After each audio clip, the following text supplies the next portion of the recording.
आणि तो संसार इथे राहून होणार नाही, हो की नाही? चला बॅग भरा आणि आपल्या घरी निघून जा.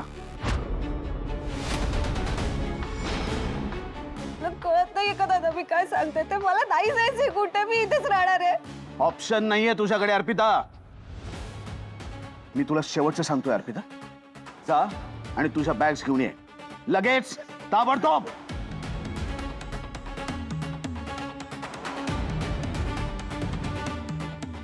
समर मी हात जोडते. अरे तिचं मन नाही रमत त्या घरात. मग घटस्फोट घे म्हणा आणि त्यालाही सोडो.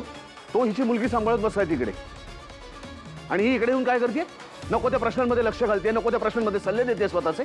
अरे झाली ना बाबा तिची पण चूक, मी माफी मागते ना. तू माफी मागून काय होणार आहे काकू? तिला असं वाटतं का ती चुकली ते? अंशुमनला पाठीशी घालण्याआधी तिने विचार करायला पाहिजे होता. एका स्त्रीच्या चारित्र्यावर चिखलफेक करते ही अर्पिता. हे संस्कार आहेत आपल्या घरातले आणि त्याचं काही वाटत नाही तिला. आता मला नाही जायचंय, प्लीज. जावं लागेल अर्पिता. तू रडल्याने माझं मन बदलणार नाही. तू नेहमी असंच करतोस. आता जर माझ्या जागी अधिरा असती तर तिचं सगळं ऐकून घेतलं असतंस ना तू. अर्पिता तुझ्यापेक्षा अधिरा खूप जास्त समंजस आहे, शहाणी आहे. ती सुद्धा तिच्या सासरी राहते. तिच्या सासू बरोबर तिचं पटत नाही, पण म्हणून तिने काही संसार मोडला नाही किंवा घर सोडून इथे राहिली नाही. तिथेच राहते, ती प्रयत्न करते. आणि तिच्यापेक्षा तुझी परिस्थिती फार बरी आहे. तुझ्या घरातली माणसं चांगली आहेत, शिकलेली आहेत, सुशिक्षित आहेत, सुसंस्कृत आहेत. उलट तुला अभिमान वाटला पाहिजे अशा घराचा. दादा तोच तर प्रॉब्लेम आहे ना. ती लोक स्वतःला इतके हुशार समजतात आणि मला माठ समजतात. मग तू माठ असल्यासारखं वागू नको. So simple. तुझी हुशारी सिद्ध कर, तुझं कौतुकच करतील ती लोक. मम्मा सांग रे दादाला, मला नाही जायचंय मम्मा.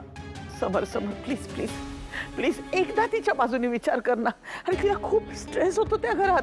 काकू, जगात असं एकही घर नाही जिथे स्ट्रेस नाही, जिथे मतभेद होत नाही, जिथे भांड्याला भांडा लागत नाही, नवरा बायकोमध्ये, सासू सुनेमध्ये वादावादी होत नाही.